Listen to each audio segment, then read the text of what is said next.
नमस्कार। आप देख रहे हैं न्यूज स्केल लाइव।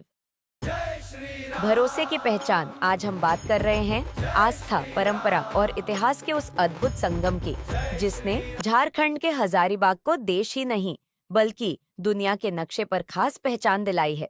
हम बात कर रहे हैं हजारीबाग के ऐतिहासिक रामनवमी जुलूस की।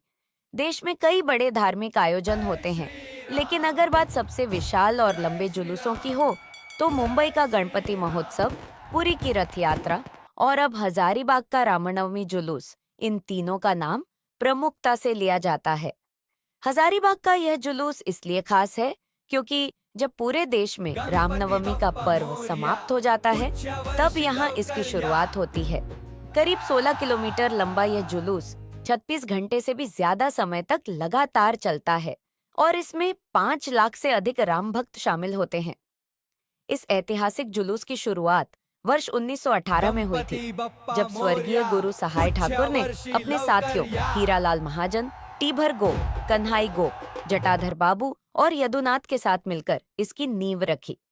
शहर के कुम्हारटोली से निकला यह छोटा सा जुलूस, जिसमें एक प्रसाद का थाल, महावीरी झंडा और 2 ढोल शामिल थे, आज लाखों लोगों की आस्था का प्रतीक बन चुका है। गोदुली बेला में झंडा बड़ा अखाड़ा में जमा होता था, जहां से 40-50 फीट ऊंचे झंडों के साथ जुलूस निकलता था।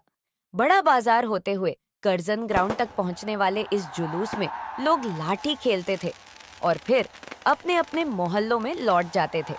1947 तक यह जुलूस केवल नवमी के दिन ही निकलता था, लेकिन आजादी के बाद इसका दायरा बढ़ा। आसपास के गांवों से भी लोग इसमें शामिल होने लगे।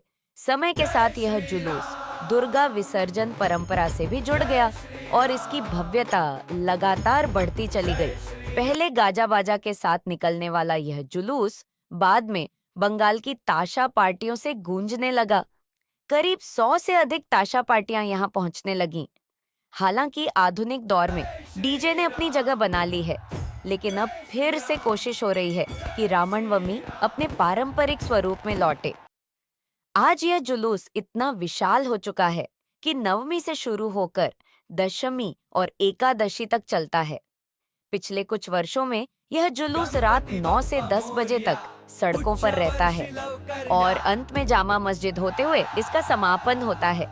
श्री चैत्र रामनवमी महासमिति के पूर्व अध्यक्ष अमरदीप यादव ने राज्य सरकार से मांग की है कि हजारीबाग रामनवमी को राजकीय पर्व का दर्जा दिया जाए। 1918 में शुरू हुआ यह जुलूस आज आस्था, एकता और सांस्कृतिक विरासत का प्रतीक बन चुका है।